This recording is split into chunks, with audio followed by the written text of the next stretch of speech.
that's a very good, you see, because that's not technically demanding. So Not how technically to demanding. sit correctly to play? It's not a question of sitting, it's a question of doing all this same stuff. Okay. It's a question of, refining the standing action in Mozart, is refining the movement of the arms in shaping a Mozart phrase, it's completely mechanical. Yeah. But hidden in there is so there's these little, but it's very different from, that sounds very fine, but if you listen closely, it's kind of mechanical. And but I did that because I'm aware, this thing is standing, and this is my body, which responds to the standing action of my legs, and maybe even initiates the standing action of my legs. So if my arm starts it, then the fingers are even freer.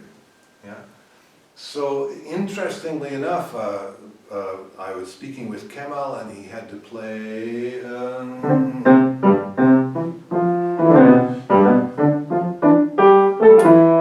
Mozart, whatever, and he comes and he says, it's really weird, like my hands are much tireder from practicing this stuff than when I play Rachmaninoff's third or Prokofiev's second or whatever.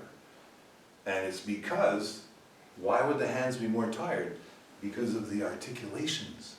Because you need 5 degrees of staccato, you need 10 degrees of legato, you need to be shifting that all the time. You need to be following those phrases with meticulously clean gestures and nice little things which bring the thing to life. And if you don't do that, it's like, it sounds nice, but it's boring in its essence. And so there's a lot to be done, and it all takes a kind of engagement where you're supremely sensitive and not blocked anywhere but moving, responding to the, and so the way we tend to play Mozart, we sit there and play Mozart, yeah. But of course you're going to get tired and you're going to get a bad back.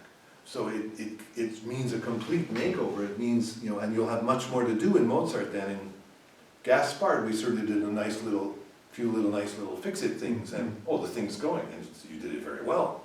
So you don't need a complete makeover, because you're doing very well. But in Mozart, you may need to get much further into this. What's a very simple standing action? Ooh. Holy nut. Ooh. that magic, unstable equilibrium. If you're 99% close to unstable equilibrium, you're not completely let go, and then you go, and everything lets go when that knuckle is really over. It's not actually really over, it feels like it's really over. This knuckle over the fingertip. I don't know, I can never tell. I should do some motion sensor tests. It's not really over. But if I went really over, I would start going there. So the sensation of unstable equilibrium is not an absolute verticality between the top knuckle and the fingertip, but it feels like it is. So I'm sorry if that sounds weird, but if you get there, you will recognize it when it feels like unstable equilibrium, because there's a certain skeletality there and the whole thing lets go. Bam. That's it for today. Thank you.